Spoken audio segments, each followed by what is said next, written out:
Buddy Kofoid, Brad Sweet on the front row of this one with Corey Day and Austin McCarl in row 2, Brenham Crouch and Aaron Reutzel in row 3, Gio Scelzi and Anthony Macri in row 4, Dason Pursley and Tyler Courtney in row 5, Kerry Madsen and Garrett Williamson in row 6, row 7, Justin Peck and Chase Randall, row 8 is Brian Brown and Brent Marks, row 9, Carson Macedo, Tanner Thorson, row 10, Kobe Werkmeister and Spencer Bayston.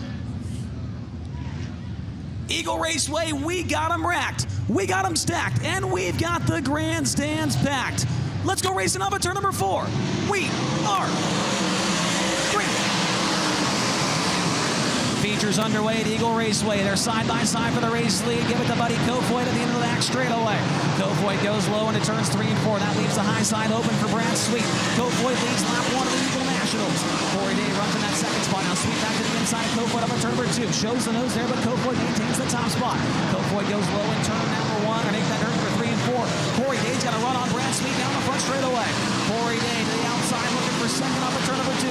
Sweet's got the bottom of the racetrack wired there. He'll hang on to second for now. Now Corey Day switches his lineup, and he'll throw a slider at Brad Sweet in turns 3 and 4. Corey Day's got second across the line. Corey Day up to second now, looks to track down number 83 of Buddy Kofoid up front.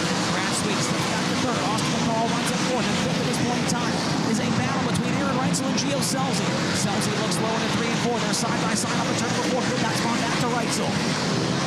Reutzel now drops down low into turn number 1. Back behind him with Scelzi, then Crouch, Macri, and Garrett Williamson rounds out the top 10. Buddy Kofoid already working his way to the back of the field. Just 5 laps into this race, and he's already on the same straightaway as the tail end of the field. Kobe Werkmeister, Rico Abreu, Danny Sims, all by ahead for your race leader. Anthony Macri's made his way by Brenham Crouch that time by off of turn number 2.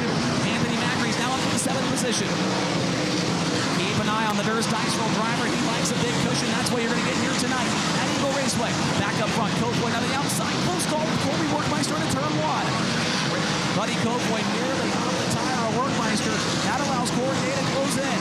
Buddy Kofoid around the bottom. Here comes Corey Day getting things wound up on the high side of the speedway. Kofoid in the thick lap traffic as now Corey Day goes back to the bottom. He'll follow Kofoid through the traffic. He makes his way by number 24, Danny Sims the third. The next car in his path is the 21 of Brian Brown. Kofoid's got to work through the cars fast. He knows he's got guys breathing down his neck. He'll go high into turn 2. Corey Day off the bottom. They're side by side for the race lead down the back straightaway. Side by side for the lead now. Kofoid goes to the hill, gets to the bottom of the exit of turn number 4, and puts some distance between himself and Corey Day down the front straightaway. Day gets cut off by Brian Brown. Close call there, they nearly made contact. Corey Day nearly disastrous right there, as now he looks to the inside of Brown will put him to the wayside. Corey Day now with some serious ground to make up on Buddy Kofoid. Got held up behind Brian Brown for way too long there. Kofoid trying to make his way by Rico Abreu. Put the number 24 lap down off of turn number 4. Already 12 laps into this feature event, and Kofoid is trying to run away and hide. Brad Sweet running in third. Fourth is now Aaron Reutzel. He's made his way by the number 88 of Austin McCarl. McCarl under pressure from the 18 of Gio Scelzi. He shrugs him off of a turn number 4, maintains the 5th position. Corey Day has made it by Rico Abreu. Next car that is in front of him is Casey Kahne. And then no lap cars were separated between himself and Michael Kofoid up front. Corey Day underneath of Casey Kahne will make the pass. Now there's 5 car lengths separating the top 2. Kofoid will go low into 3 and 4. Corey Day up to his happy place on the top side of the racetrack in 3 and 4. Kofoid gets stuck behind Macedo. Here comes Corey Day. Down the back straightaway, closing in for the race lead. 3 car lengths, 2 car lengths. Corey back to the top. He'll plug the right rear into the cushion. He's got Macedo right in front of him. Kofoid will put a lap down on the 2 seat. Now Corey Day to the bottom in turn 1. On the rear bumper of the 83 car. Meanwhile, back behind Brad Sweet, nowhere to be found. He's a full straightaway behind your race leader. Ryan Timms not allowing Kofoid to go by down the front stretch that time by. And Corey Day is keeping him in check. Kofoid makes his way by Macedo down the back straightaway. Lap car separating the top 2 now. Buddy Kofoid through the middle of the racetrack. He'll skitter up to the top in turn number 2. And Corey Day, now Macedo gets back behind Buddy Kofoid, unlaps himself. Kofoid back to the outside as Macedo is giving him fits down the front straightaway. And the lap cars are side by side for your race leader. Corey Day underneath the Macedo gets by him. And now he's right back in the rear pocket of Kofoid into turn 3. Buddy Kofoid this time by 20 laps in and 20 to go at the Eagle Nationals at Eagle Raceway. Corey Day to the inside, they're side by side on turn number 2. Close call there, they nearly got together. Kofoid puts on a lap car between himself and the second place machine. Corey Day off the bottom, now right back straightaway. Kofoid gets cut off by Brenham right there. Here comes Corey Day. They nearly bang wheels at the end of the turn number 2. Close call there is now Day trying to slide in front of Brenham. Couldn't make it happen there. It is absolute chaos in lap traffic at Eagle Raceway.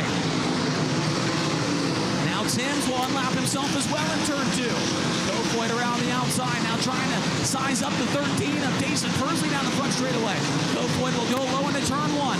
Leaves the outside open for Corey Day. He's trying to find the slower car, Ryan Timms. They nearly bang wheels at the end of that straightaway.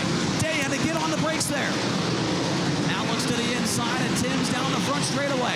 Buddy Kofoid now makes his way by the 13 of Jason Pursley. Corey Day driving like a man possessed right now. Looking to track down Kofoid for the big win here tonight. Back behind, Aaron Reutzel slides in front of Brad Sweet. Move Aaron Reutzel up to the 3rd spot. Reutzel's up to 3rd, and Sweet is about to lap Rico Abreu. Up front, new race leader Corey Day. Slider on Buddy Kofoid, he'll take the lead. Kofoid back to the inside as they are still in heavy traffic. Oh, Corey Day hits the wall. Keeps on going. I have no idea how he kept driving. Somehow Corey Day is still on the hammer. This time by 13 laps to go for Buddy Kofoid. Kofoid now slides in front of Justin Peck. Corey Day will not go away. Justin Peck back to the inside of Kofoid. Puts him over the cushion. Corey Day now to the inside of Peck. No lap cars. Oh, big wreck in turn 1. Big wreck. 4 cars involved. Chase Randall, Spencer Bayston, Kyle Larson, Danny Sams, Carson Macedo. All stopped in turn 1.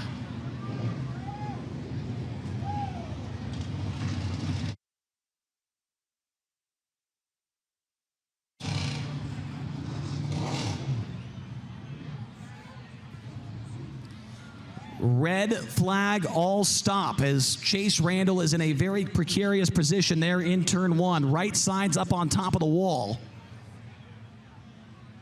And so Kubota Highland Racing officials would like to try and get him out as quickly as possible and as safely as possible. So the red flag was what they decided to go with here to try and help that 9R get out of the car there. Carson Macedo also involved. We'll check and see where those drivers were running at on the track. Take a look here. Spencer Bayston, one of the cars involved, he was running 12th at the time. Carson Macedo was 14th. Larson was 15th. Randall was 16th. Danny Sams a little bit farther down the order. He was back in the 25th position at the time of this incident. We'll take a look at the comp cams replay here in just a moment and see what exactly happened here.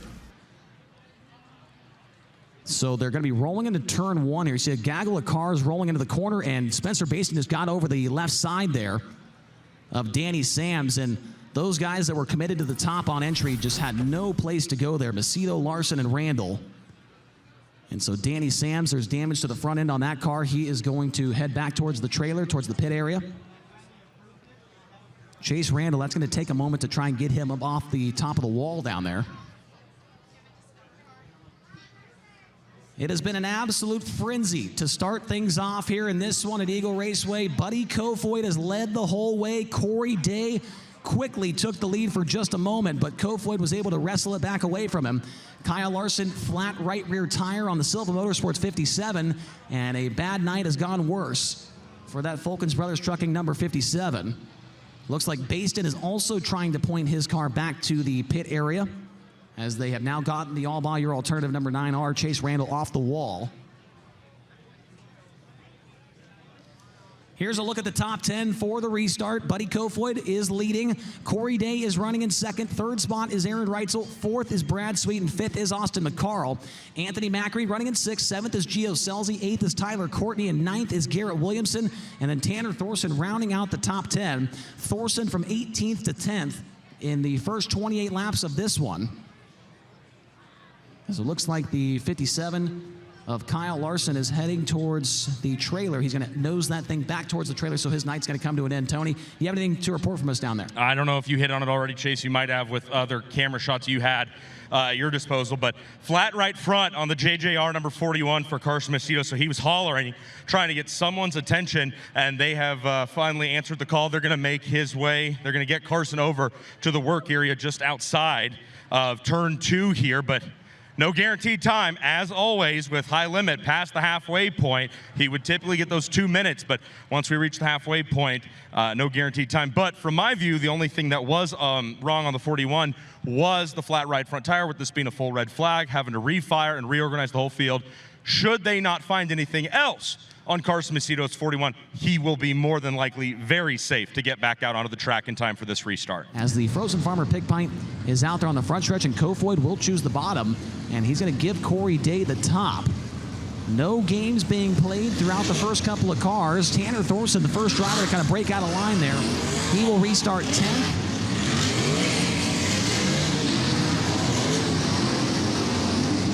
It's been a very, very good last couple of weeks for Tanner Thorson. Cannot say enough good things about the Ron Gross Motorsports team. They've had 5 top 10s in a row, 3 with High Limit and 2 with the Outlaws, including a second-place run last Thursday night at 141 Speedway. And now Thorson, as he has done all year long, fighting his way forward 18th to 10th. Last week, just took over 7th in the point standings. Yeah, he went from 10th to 7th in points in about, I don't know, maybe 5 or 6 races. Chase, you know what I found was so interesting when I asked Buddy Kofoid what he thought about to win this race? I thought he said, we have lots of good guys behind us. He said, no, I've got lots of great guys behind me at Roth Enterprises. He believes in the car his team has provided him here tonight. We'll see if it works out for him. The green flag comes back out. Not a very good restart there for Corey Day. We're at 3 wide per second. Now Day to the outside in turn number 1. To the outside in turn number 2. To the right rear, Buddy Kofoid down the back straightaway. Racing for the race lead. Kofoid up the racetrack. Here comes Reutzel. Kofoid trying to block off the 14 BC into turn 1. He'll go low. Leaves the high side open. Corey Day down the back stretch looking for the race lead. Eagle Raceway, they get together. They got together into the back straightaway. Kofoid maintains the race lead. Reutzel to the inside of Day looking for second. And here comes Anthony Macri. Macri's up to 4th. There's Dicewell driving out of nowhere into P4. Brad Sweet has slipped back to 5th. Austin McCarl running at 6th. Then Tyler Courtney, Scelzi, Brenham crouching. Terry Madsen rounds out the top 10. Anthony Macri's now up to the 3rd spot. He's made his way by Reutzel. And Macri is absolutely dialed on the inside of the racetrack in turn 2. Anthony Macri might need a caution here in this one, and he might be able to cash in that Durst dice roll. He'll look for 1 point into turn number 2. Anthony Macri very, very good late in this race. This time by just 7 laps to go for Buddy Kofoid at the front of the field. 7 laps to go for Buddy, and Corey Day's trying to track him down the last time by. Corey Day was a 10th faster than your race leader. Down the front straightaway. 6 to go, and traffic is going to come into play with about 2 laps to go. Here comes Corey Day down the backstretch. He'll look to the inside. Bombs away to turn 3. Up the racetrack. Kofoid maintains the top spot. Kofoid still has the race lead. Rolling back into turn 1. Corey Day going to relock and reload. Here comes the traffic. Now Day's upside down. Out of the ballpark. Hard crash in turn 3. Corey Day is out of the park. In turn 3 at Eagle Raceway, red flag comes out. Wow.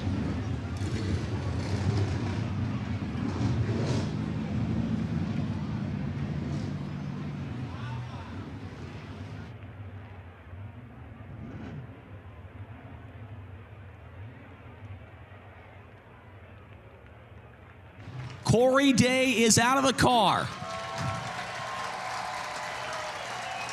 Corey Day has climbed from the cockpit of the Jason Myers Racing number 14 BC after what is one of the wildest crashes I have personally ever seen, and it ranks right up there, Tony, with the crash that Corey suffered last year at Lernerville Speedway in the race lead, went out of the park and almost ended up in the trees, similar to where he's at right now. Well, and Chase, you say that's the wreck that you're reminded of. I'm reminded of when he rode the rail and flipped during the Tuscarora weekend in turns 3 and 4 over at Port Royal. Corey Day is up walking away from the race car. We're going to see if he wants to talk and explain what happened there in that incident. And unfortunately for Nebraska's best lawn and landscape, they're going to need a new banner over there in turn number 3. I don't even know what the other banner was. It's so crumpled up over there, so whoever that is as well is going to need some new advertising, as it looks like Tony is down there with Corey Day. Let's hear from him. Corey Day, wow. I mean, first of all, the most important thing is, are you okay? Yeah, I'm all good. Yeah, just trying really hard there. I think when I got into Buddy, my front end was messed up and got high off of 2 and felt like I couldn't turn as good as I could have the whole race before that. So, you know, I wasn't lifting. It's 55 grand to win. So, yeah, I'd go redo that one, but I was trying, so. So you feel it was this incident here was a result of the contact on the back straightaway with Kofoid, did a little something to the front end, and then while just selling out, trying to get to the lead, this is where you ended up. Yeah, I felt like my wheels didn't go as far left as they did before that, so I was plugged in the wall, and I mean, I was counting, I think there was only 5 or something to go, and I knew my chances were getting limited, so yeah, I'd go run second for 20 grand instead of winning if I could redo that one, but is what it is. Man, we're glad you're okay. Corey Day, folks, you can never say that he doesn't drive as hard as possible every single lap, every single race. Fans, if you can see him, if you just heard that interview, how about one more big round of applause for Corey Day getting up and walking away from that race car. Thank you very much, Tony. We'll get a Comp Cams replay going if you're watching home on Flow. If you're not, take a look at the big screen in the infield. And Corey Day got the, my goodness. Gets into the wall in the backstretch, just sucks the right front end, and just clears the fence down there, clears the guardrail, I should say, and gets into the catch fence. Just a scary, scary looking incident there for Corey. And this is the angle right here that is the craziest one. You see the right front tire just get into the wall, sparks a little bit, and just, man, right into that sign. I still don't know who the sponsor is. I wish I could, because, man, that guy needs a new banner down there in turn 3. But wow. Good to see Corey Day walk away, Tony. Chase, the car is absolutely destroyed, but that's not a surprise to anybody. The right front axle is completely cocked at a 90-degree angle underneath the radius rod. Somehow the radius rod held on and is still intact, bent, albeit, but it's still on. Kofoid's just been lights out, right? He has not missed. He's hit the bottom when he needs to. He nails the restarts. He gets away from these guys. Yeah, Macri, Reutzel, sweet. McCarl, they're all fast, they're all good, but holy geez, does Buddy Kofoid have a rocket ship underneath him, and that is exactly what he told me before they fired off. We'll see if Macri has anything left here. He's come from 8th to 2nd. The Durst Dice Roll trying to hit for the 3rd time this year. We're back underway at Eagle Raceway. Macri gets a great restart there. He'll dip down low into turn 1. Pokes the nose underneath the Buddy Kofoid. Side by side down the back straightaway. Macri so good off the bottom. Looking for the race lead this time by off at turn number 4. Slips up a little bit. Down the front straightaway. Buddy Kofoid still has the race lead. 4 laps to go. Anthony Macri down low in turn 2. The top 2 already broken away from Aaron Reutzel. Back behind him, it's Brad Sweet 4th and Tyler Courtney 5th. This time by 3 laps to go for Buddy Kofoid up front. 3 to go for Buddy Kofoid. Anthony Macri through the middle. Then you saw his nose right there. Kofoid under pressure. This time by 2 laps to go at Eagle Raceway. 2 to go. Buddy Kofoid gets a little tight on entry on the top in turn 1. Down the back straightaway. Anthony Macri looking at the inside in turn 3. Looking for some late race magic. Here's the white flag. 1 lap to go for Buddy Kofoid. Kofoid around the top. Down the backstretch. He is looking for $55,555. He has won the Eagle Nationals at Eagle Raceway. Kofoid gets it done. Macri 2nd, 3rd goes to Reutzel, 4th to Sweet, 5th goes to Courtney.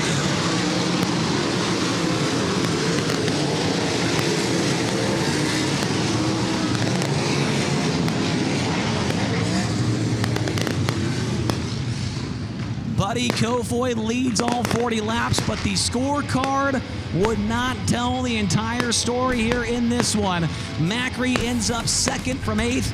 Aaron Reutzel 3rd. Brad Sweet 4th. Tyler Courtney 5th. Tanner Thorson 18th to 6th.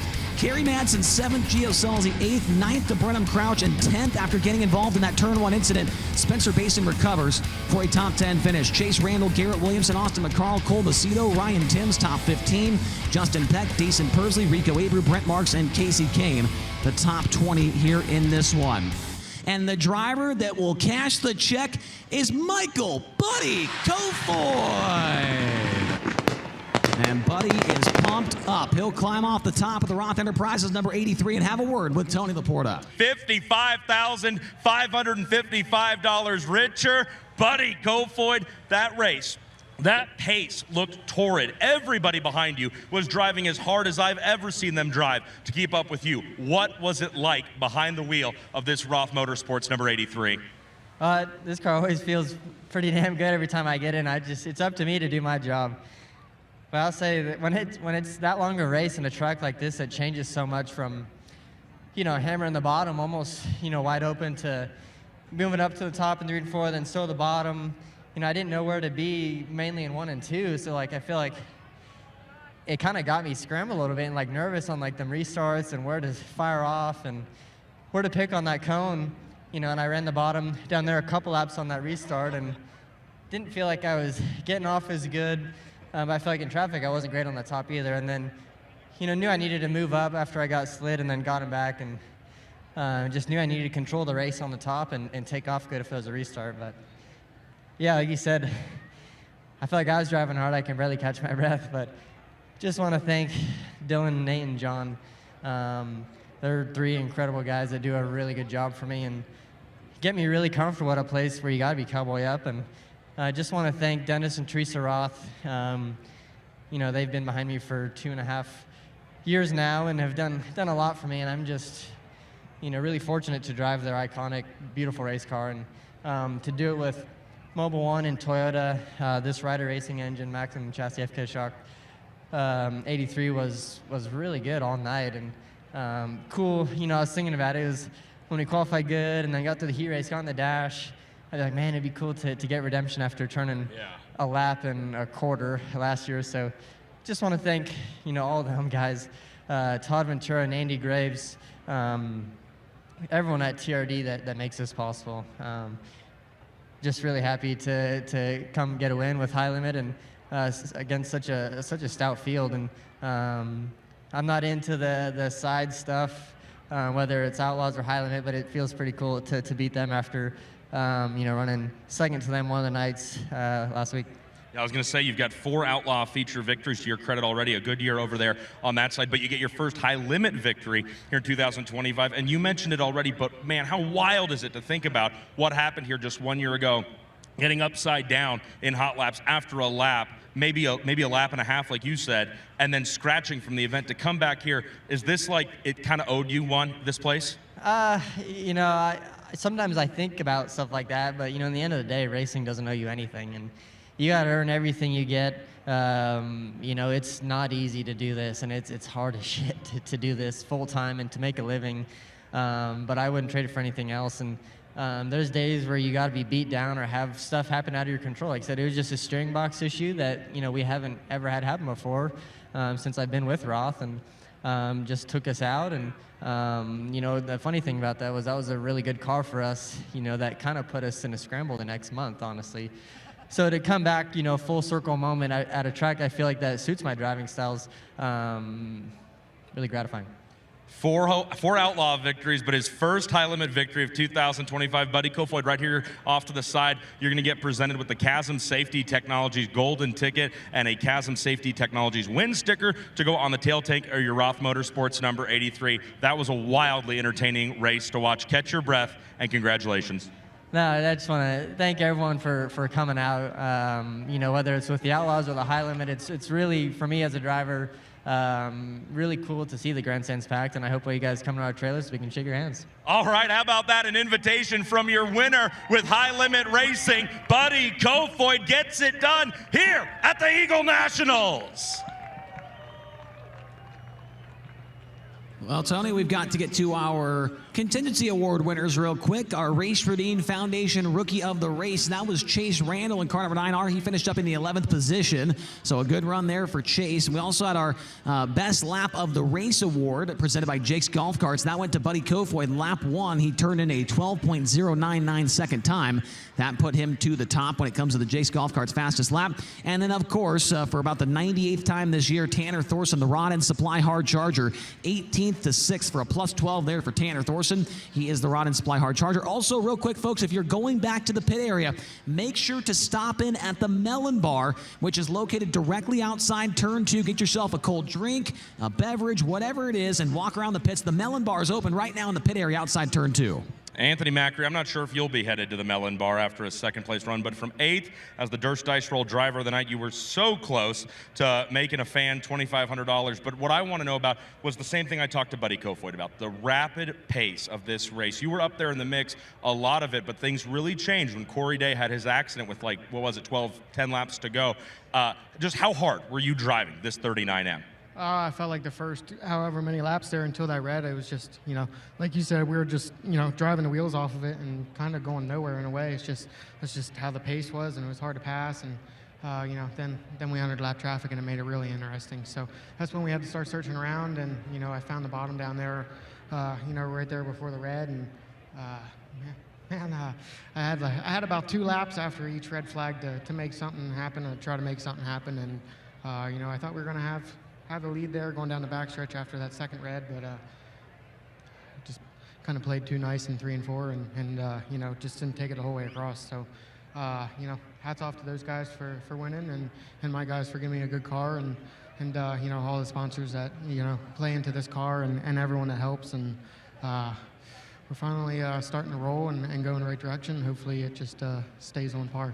Potentially a warning from Anthony Macri. Says he played it a little too nice at the end of the Eagle Nationals. Maybe that could be changing here in the not-so-distant future. Anthony Macri comes home in 2nd, and it's Aaron Reutzel coming from just 1 row ahead, starting 6th, and okay, we're still good. Coming from 6th to win to finish 3rd here tonight. You still got the beer in your hand. Hard-fought race. How did this track change over 40 pretty intense laps? It changed a lot. It was actually a badass race. Just like, early, the bottom was there, the top was kind of there, but it was still in the holes, and we had a full fuel load, so you had to be careful. And then the middle got good there for a little bit for lap traffic, and then the bottom kind of came back in, and it just moved around a lot. Just all in all, just super, super happy with how our night went. We went out really, really late in qualifying, and that could have set us back, and we were able to overcome it to 6th and then win our heat. And I think that's only the second time I've gotten in the dash this year by winning a heat race, so that was nice. Then we've been struggling on little tracks actually, and we all tried some stuff this weekend, and I was super happy with how our car was. And even I was really disappointed where that red came out. We had a left rear tire go low, and I got to 3rd, and I felt like I was running them guys down. I felt like I might have had the best race car on the track, because I could see the 83 and the 14 coming back to me, and then that left rear come down and just dragging it around, and just really after that, I'm just hanging on for dear life. And luckily, it didn't go down, it didn't blow or anything like that. But just super, super happy with our Power Plus team. Like I said, everyone's been working really hard and getting us back on the right track. So, like I said, can't thank Fulkin Brothers for everything they do. Power Plus, Don Long. Hopefully Don made another A main. He likes to fall asleep a lot, so hopefully you got to watch that one. Triple X Chassis, Elite Wings, Rasmussen's, Sure-Built Suspension, Ryder Racing Engines. There's a DMI Kaiser Wheels, best wheel on the market. Just a lot of great partners that allow us to come out here and do our job, and I'm just couldn't be more proud of Bart, Demmer, Brogan, Dean, everything they do. I think we're on the really on the right track right now. Knocked him dead at the beginning of the year with Capital Custom Trailer Quick Times. Aaron Reutzel coming alive here in the heat of the summer with race victories and podium finishes. Reutzel 6th to 3rd, Macri 8th to 2nd. And Buddy Kofoid, first to first, but Chase Rodman, I think you said it perfectly up there. First to first, the scorecard, the box score, it'd be lying to you if you took it at face value. A very exciting, a very fast, and a very intense running of the Eagle Nationals here at the Eagle Raceway.